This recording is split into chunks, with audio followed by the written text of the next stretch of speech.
ನಮಸ್ಕಾರ ಸ್ನೇಹಿತರೆ, ಓಂ ಸಾಯಿರಾಮ್. ಸ್ನೇಹಿತರೆ, ಇವತ್ತಿನ ವಿಡಿಯೋ ತುಂಬಾನೇ ವಿಶೇಷವಾಗಿದೆ. ಜನರು ನಿಮ್ಮ ಬಗ್ಗೆ ಏನ್ ಮಾತಾಡ್ತಿದ್ದಾರೆ, ಬಾಬಾರವರು ಅದಕ್ಕೆ ನಿಮ್ಗೆ ಏನು ಸಜೆಷನ್ಸ್ ನ ಕೊಡ್ತಿದ್ದಾರೆ, ನೀವು ಹೇಗಿದ್ದೀರಿ, ನಿಮ್ಮ ಒಳ್ಳೆತನ ಅಥವಾ ನಿಮ್ಮಲ್ಲಿ ಬದಲಾವಣೆ ಏನೆಲ್ಲ ಮಾಡ್ಕೋಬೇಕು ಅನ್ನುವುದೇ ಇವತ್ತಿನ ವಿಡಿಯೋ ವಿಶೇಷತೆ. ಹಾಗಾದ್ರೆ ಹೆಚ್ಚಿನ ಟೈಮ್ ನ ವೇಸ್ಟ್ ಮಾಡದೆ ಇವತ್ತಿನ ಬಾಬಾರವರ ಸಂದೇಶನ ನಾವು ಪ್ರಾರಂಭ ಮಾಡೋಣ.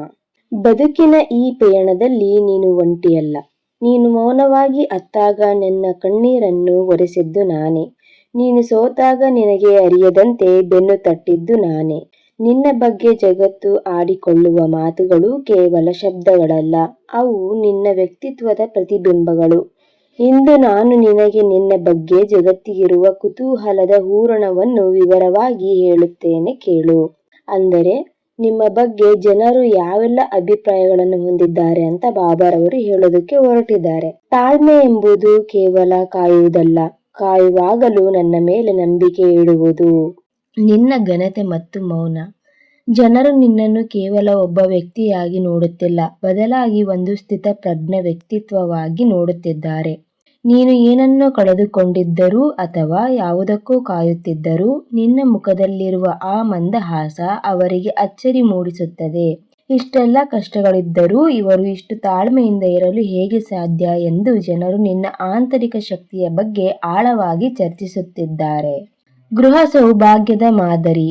ನಿನ್ನ ಕುಟುಂಬದ ಚೌಕಟ್ಟು ಇತರರಿಗೆ ಆದರ್ಶವಾಗಿದೆ. ನಿನ್ನ ಸಂಸಾರದಲ್ಲಿರುವ ಶಿಸ್ತು, ಪರಸ್ಪರ ಪ್ರೀತಿ ಮತ್ತು ನೀನು ಮನೆಯನ್ನು ನಿಭಾಯಿಸುವ ರೀತಿ ಜನರ ಕಣ್ಣು ಕುಕ್ಕುವಂತಿದೆ. ಇವರ ಮನೆತನದ ಸಂಸ್ಕಾರವೇ ಬೇರೆ ಎಂಬ ಹೊಗಳಿಕೆಗೆ ನಿನ್ನ ಮನೆಗೆ ಒಂದು ಅದೃಶ್ಯ ರಕ್ಷಣಾ ಕವಚದಂತಿದೆ. ಸಾಯಿಯ ಅಭಯವಾಣಿ. ಮಗುವೆ, ಜನರು ನಿನ್ನನ್ನು ಬಲಿಷ್ಠ ಎಂದುಕೊಂಡರು. ನಿನ್ನ ಮನದ ಒಂದು ಮೂಲೆಯಲ್ಲಿರುವ ಸಣ್ಣ ಭೀತಿ ನನಗೆ ಗೊತ್ತು. ಭವಿಷ್ಯದ ಬಗ್ಗೆ ಚಿಂತೆ ಮಾಡಬೇಡ. ನಿನ್ನ ಹಿತೈಷಿಗಳು ನಿನ್ನ ಕ್ಷೇಮಕ್ಕಾಗಿ ಪ್ರಾರ್ಥಿಸುತ್ತಿದ್ದಾರೆ. ನೀನು ಈಗ ಅತಿಯಾದ ಆಲೋಚನೆಯಲ್ಲಿ ಅಂದರೆ ಓವರ್ ಥಿಂಕಿಂಗ್ನಲ್ಲಿ ಸಿಲುಕಬೇಡ.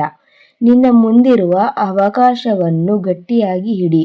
ಆಕ್ಷನ್ ತೆಗೆದುಕೊಳ್ಳುವ ಸಮಯ ಬಂದಿದೆ. ನಾನು ನಿನ್ನ ದಾರಿಯನ್ನು ಸುಗಮ ಮಾಡುತ್ತೇನೆ. ಸೇವಾ ಮನೋಭಾವವೇ ಶ್ರೇಷ್ಠ ಜ್ಞಾನ.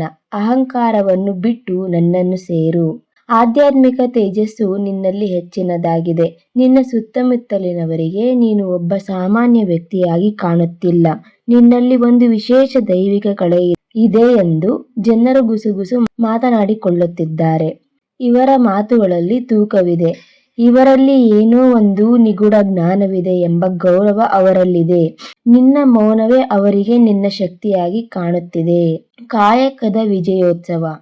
ನೀನು ಇತ್ತೀಚೆಗೆ ಕೈ ಹಾಕಿದ ಹೊಸ ಕೆಲಸ ಅಥವಾ ವ್ಯಾಪಾರವು ಸಣ್ಣದಾಗಿ ಕಂಡರೂ ಅದರ ಭವಿಷ್ಯವು ಬೃಹತ್ತಾಗಿದೆ. ನಿನ್ನ ಚತುರತೆ ಮತ್ತು ಕಠಿಣ ಪರಿಶ್ರಮವನ್ನು ಕಂಡರೂ ಜನರು ಬೆರಗಾಗುತ್ತಿದ್ದಾರೆ. ನೀವು ಹಿಡಿದ ಕೆಲಸ ಬಿಡುವುದಿಲ್ಲ ಎಂಬ ಛಲಗಾರ ಎಂಬ ಪಟ್ಟ ನಿಮಗೆ ಸಿಕ್ಕಿದೆ.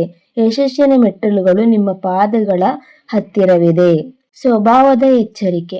ಮಗುವೆ, ನಿನಗೆ ಒಂದು ಎಚ್ಚರಿಕೆ. ನಿನ್ನಲ್ಲಿರುವ ಅಪಾರ ಜ್ಞಾನದ ಜೊತೆಗೆ ಕ್ಷಣಿಕ ಕೋಪವು ಅಂದ್ರೆ ಶಾರ್ಟ್ ಟೆಂಪರ್ ಸೇರಿಕೊಂಡಿದೆ. ಇದು ನಿನ್ನ ಪ್ರಗತಿಗೆ ಅಡ್ಡಿಯಾಗಬಹುದು. ಜನರು ನಿನ್ನನ್ನು ತುಂಬಾ ಒಳ್ಳೆಯವರು ಅಂದರೆ ಸ್ವಲ್ಪ ಕಠಿಣ ಸ್ವಭಾವದವರು ಎಂದು ಗುರುತಿಸುತ್ತಿದ್ದಾರೆ. ನಿನ್ನ ಅಹಂಕಾರವನ್ನು ಅಥವಾ ಈಗೋವನ್ನು ಕರಗಿಸಿಕೋ. ಪ್ರೀತಿಯಿಂದ ಎಲ್ಲರನ್ನು ಗೆಲ್ಲು. ನಿನ್ನ ನಡೆನುಡಿಗಳಲ್ಲಿ ವಿನಯವಿದ್ದರೆ ಸಕಲವೂ ನಿನ್ನ ವಶವಾಗುತ್ತದೆ. ಸಾಯಿಯ ದಿವ್ಯ ಸಂದೇಶ. ನಿನ್ನ ಹಣಕಾಸಿನ ವಿಚಾರದಲ್ಲಿ ಸ್ವಲ್ಪ ಜಾಗರೂಕತೆಯಿಂದ ಇರು. ಹೂಡಿಕೆ ಮಾಡುವ ಮುನ್ನ ವಿವೇಚನೆ ಇರಲಿ. ನಿನ್ನ ನಿರ್ಧಾರಗಳ ಮೇಲೆ ನನ್ನ ಹಸ್ತವಿದೆ. ಕೇವಲ ಹಣಕ್ಕಾಗಿ ಅಲ್ಲದೆ ಆತ್ಮತೃಪ್ತಿಗಾಗಿ ಕೆಲಸ ಮಾಡಬೇಕು. ನಿನ್ನ ಹಣದ ವ್ಯವಹಾರವನ್ನು ಯಾರೊಬ್ಬರ ಬಳಿಯೂ ಅತಿಯಾಗಿ ಹಂಚಿಕೊಳ್ಳಬೇಡ. ನಿನ್ನ ಹಣದ ವ್ಯವಹಾರವನ್ನು ಎಷ್ಟು ಆಗುತ್ತದೋ ಅಷ್ಟು ಗುಟ್ಟಾಗಿ ಇಟ್ಟುಕೊಳ್ಳುವುದು ಒಳಿತು. ಮಗುವೆ, ಸಮುದ್ರಗಳಲ್ಲಿ ಅಲೆಗಳು ಏಳುವುದು ಮತ್ತು ಬೀಳುವುದು ಸಹಜ. ಹಾಗೆಯೇ ಜನರ ಮಾತುಗಳು ಕೂಡ. ನೀನು ಸ್ಥಿರವಾಗಿರು. ನಿನ್ನ ಕರ್ಮವು ಶುದ್ಧವಾಗಿದ್ದರೆ ಜಗತ್ತೇ ನಿನ್ನ ಪಾದದ ಅಡಿಯಲ್ಲಿ ಬರುತ್ತದೆ. ಜನರ ಮಾತುಗಳು ನಿನ್ನನ್ನು ಬೀಳಿಸಲಿ ಅಥವಾ ಎಚ್ಚರಿಸಲಿ ಅಥವಾ ಬೆಳೆಸಲಿ, ಆದರೆ ನಿನ್ನನ್ನು ಕುಗ್ಗಿಸದಿರಲಿ. ಯಾಕೆಂದರೆ ನಾನು ಸದಾ ನಿನ್ನೊಂದಿಗಿದ್ದೇನೆ, ನಿನ್ನಲ್ಲಿಯೇ ನೆಲೆಸಿದ್ದೇನೆ. ಶ್ರದ್ಧಾ ಮತ್ತು ಸಬೂರಿ ನಿನ್ನ ಮಂತ್ರವಾಗಿರಲಿ. ನಿನ್ನ ಜೀವನದ ದಾರಿ ನಿನ್ನ ಕೈಯಲ್ಲೇ ಇದೆ. ಆದರೆ ಯಾವುದೇ ಮಹತ್ವದ ನಿರ್ಧಾರ ತೆಗೆದುಕೊಳ್ಳುವ ಮುನ್ನ ಬಾಬಾ ನೀನೇ ದಾರಿ ತೋರಿಸು ಎಂದು ನನ್ನನ್ನು ಪ್ರಾರ್ಥಿಸು. ನಾನು ನಿನಗೆ ದಾರಿದೀಪವಾಗುತ್ತೇನೆ. ಮಗುವೆ, ನಿನ್ನ ನೋವನ್ನು ಎದೆಯಲ್ಲಿ ಅದುಮಿಟ್ಟುಕೊಳ್ಳಬೇಡ. ನೀನು ಒಳಗೊಳಗೆ ಮರುಗುತ್ತಿರುವುದು ನನಗೆ ಗೊತ್ತು ಮತ್ತು ನಿನ್ನನ್ನು ಗಮನಿಸುವ ಜನರಿಗೆ ತಿಳಿಯುತ್ತದೆ. ನಿನ್ನ ಭಾರವನ್ನು ನನ್ನ ಪಾದಗಳಿಗೆ ಒಪ್ಪಿಸಿಬಿಡು. ಸಬೂರಿ ಅಂದರೆ ತಾಳ್ಮೆ ಮಾತ್ರ ಸಾಲದು. ಈಗ ಶ್ರದ್ಧೆಯಿಂದ ಮುನ್ನಡೆಯುವ ಸಮಯ ಬಂದಿದೆ. ಧೈರ್ಯವಾಗಿ ಹೆಜ್ಜೆ ಇಡು. ನಾನು ನಿನ್ನ ಬೆನ್ನಿಗಿದ್ದೇನೆ. ನಿನ್ನ ಸಂಸಾರದಲ್ಲಿ ಅಥವಾ ಮನಸ್ಸಿನಲ್ಲಿ ಸಣ್ಣ ಪುಟ್ಟ ಕಳವಳಗಳು ಇರುವುದು ನಿಜ. ನಿನ್ನ ಹಿತೈಷಿಗಳು ನಿನ್ನ ಬಗ್ಗೆ ಚಿಂತಿತರಾಗಿದ್ದಾರೆ. ಆದರೆ ಹೆದರಬೇಡ, ಅಶಾಂತಿಯ ಮೋಡಗಳು ಶೀಘ್ರವೇ ಸರಿಯಲಿದೆ. ನನ್ನ ಪ್ರೀತಿಯ ಮಗುವೆ, ಲೋಕವು ಏನು ಹೇಳುತ್ತದೆ ಎಂಬ ಚಿಂತೆ ನಿನಗೇಕೆ? ನಿನ್ನ ಪ್ರತಿ ನಡೆಯುವುದನ್ನು ನಾನು ಗಮನಿಸುತ್ತಿದ್ದೇನೆ. ನೀನು ಯಾರೋ ಅಥವಾ ಯಾವುದೋ ಅವಕಾಶಕ್ಕಾಗಿ ಕಾಯುತ್ತಿರುವುದು ನನಗೆ ತಿಳಿದಿದೆ.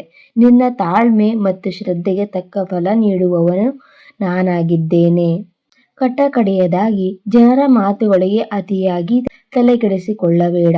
ಅವರ ಮಾತುಗಳಲ್ಲಿ ಈಗ ಕಾಳಜಿ ಇದೆ, ದ್ವೇಷವಲ್ಲ. ನಿನ್ನ ಕರ್ಮವನ್ನು ನೀನು ಮಾಡು. ಫಲ ನೀಡಲು ನಾನು ಸದಾ ಸಿದ್ಧನಾಗಿದ್ದೇನೆ. ನಿನ್ನ ಹಣೆಬರವನ್ನು ಬದಲಿಸುವ ಶಕ್ತಿ ನಿನ್ನ ಕರ್ಮಕ್ಕಿದೆ. ಯೋಚನೆ ಮಾಡುವುದನ್ನು ಬಿಟ್ಟುಬಿಡು. ನನ್ನನ್ನು ಸ್ಮರಿಸುತ್ತಾ ಕೆಲಸ ಮಾಡು. ನಿನ್ನ ಪ್ರತಿಯೊಂದು ಕೆಲಸದಲ್ಲಿಯೂ ಕಾರ್ಯದಲ್ಲಿಯೂ ನನ್ನ ಮಾರ್ಗದರ್ಶನ ಸದಾ ನಿನ್ನ ಮೇಲಿರುತ್ತದೆ. ಲೋಕದ ಮಾತುಗಳು ಸಮುದ್ರದ ಅಲೆಗಳಂತೆ ಬಂದು ಹೋಗುತ್ತವೆ. ಆದರೆ ನಿನ್ನ ಮೇಲೆ ನನಗಿರುವ ಪ್ರೀತಿ ಆಕಾಶದಂತೆ ಶಾಶ್ವತವಾಗಿರುತ್ತದೆ. ನೀನು ಒಳ್ಳೆಯದನ್ನು ಮಾಡುತ್ತಿರು. ಜಗತ್ತು ನಿನ್ನನ್ನು ಕೊಂಡಾಡುವಂತೆ ನಾನು ಮಾಡುತ್ತೇನೆ. ಬಾಬಾರವರು ಯಾವಾಗಲೂ ಹೇಳುವಂತೆ ನಿನ್ನ ಭಾರವನ್ನು ನನ್ನ ಮೇಲೆ ಹಾಕು, ನಾನು ಅದನ್ನು ಹೊರುತ್ತೇನೆ. ಇಂದು ಈ ಸಂದೇಶದ ಮೂಲಕ ಬಾಬಾರವರು ನಿನಗೆ ಧೈರ್ಯ ತುಂಬಿದ್ದಾರೆ. ಜಗತ್ತು ನಿಮ್ಮ ಬಗ್ಗೆ ಏನು ಮಾತನಾಡಿಕೊಳ್ಳುತ್ತದೆ ಎನ್ನುವುದಕ್ಕಿಂತ ನಿಮ್ಮ ಮೇಲೆ ಬಾಬಾರವರಿಗೆ ಎಂತಹ ಅಪಾರ ಪ್ರೀತಿ ಇದೆ ಎಂಬುದು ಮುಖ್ಯ. ನೆನಪಿಡಿ, ನಿಮ್ಮ ಹೆಸರಿನ ಅಕ್ಷರ ಯಾವುದೇ ಇರಲಿ, ನಿಮ್ಮ ಹಾದಿ ಎಷ್ಟೇ ಕಠಿಣವಾಗಿರಲಿ, ಶಿರ್ಡಿಯ ಆ ಮಹಾಯೋಗಿಯ ದೃಷ್ಟಿ ಸದಾ ನಿಮ್ಮ ಮೇಲೆ ಇರುತ್ತದೆ. ನಿಮ್ಮ ಕಷ್ಟಗಳು ಶಾಶ್ವತವಲ್ಲ, ಆದರೆ ಸಾಯಿಯ ಕೃಪೆ ಶಾಶ್ವತ. ಬಾಬಾರ ಈ ಅಭಯವಾಣಿ ನಿಮ್ಮ ಮನಸ್ಸಿಗೆ ಶಾಂತಿ ನೀಡಿದೆ ಎಂದು ನಾನು ನಂಬುತ್ತೇನೆ. ನಿಮ್ಮ ಜೀವನದಲ್ಲಿ ಸಕಾರಾತ್ಮಕ ಬದಲಾವಣೆ ತರಲು ಈ ಸಂದೇಶ ಪ್ರೇರಣೆಯಾಗಲಿದೆ. ಸಂಕಷ್ಟ ಬಂದಾಗ ಕುಗ್ಗಬೇಡಿ, ಬಾಬಾರ ನಾಮಸ್ಮರಣೆ ಮಾಡಿ. ಶ್ರದ್ಧಾ ಮತ್ತು ಸಬೂರಿ ನಿಮ್ಮ ಜೀವನದ ಮಂತ್ರವಾಗಲಿ. ಈ ವಿಡಿಯೋ ಅಥವಾ ಈ ಸಂದೇಶ ನಿಮಗೆ ಇಷ್ಟವಾಗಿದ್ದರೆ ಇದನ್ನು ನಿಮ್ಮ ಆತ್ಮೀಯರೊಂದಿಗೆ ಹಂಚಿಕೊಳ್ಳಿ. ಯಾರು ನೋವಿನಲ್ಲಿದ್ದಾರೋ ಅವರಿಗೆ ಸಾಯಿಯ ಈ ಮಾತುಗಳು ದಾರಿದೀಪವಾಗಲಿ. ಬಾಬಾರ ಕೃಪೆ ನಿಮ್ಮೆಲ್ಲರ ಮೇಲಿರಲಿ ಎಂದು ಪ್ರಾರ್ಥಿಸುತ್ತಾ ಈ ಸಂಚಿಕೆಯನ್ನು ಮುಗಿಸುತ್ತಿದ್ದೇನೆ. ಕಮೆಂಟ್ ಬಾಕ್ಸಿನಲ್ಲಿ ಮರೆಯದೆ ಓಂ ಸಾಯಿರಾಮ್ ಎಂದು ಬರೆದು ನಿಮ್ಮ ಭಕ್ತಿಯನ್ನು ಸಮರ್ಪಿಸಿ. ಮುಂದಿನ ಸಂಚಿಕೆಯಲ್ಲಿ ಮತ್ತೊಂದು ದಿವ್ಯ ಸಂದೇಶದೊಂದಿಗೆ ನಿಮ್ಮನ್ನು ಭೇಟಿಯಾಗುತ್ತೇನೆ. ಅಲ್ಲಿಯವರೆಗೂ ಸದಾ ನಗುತ್ತಾ ಇರಿ. ಸಾಯಿ ನಿಮ್ಮನ್ನು ಸಲಹುತ್ತಾರೆ. ಓಂ ಸಾಯಿರಾಮ್. ಜೈ ಸಾಯಿರಾಮ್.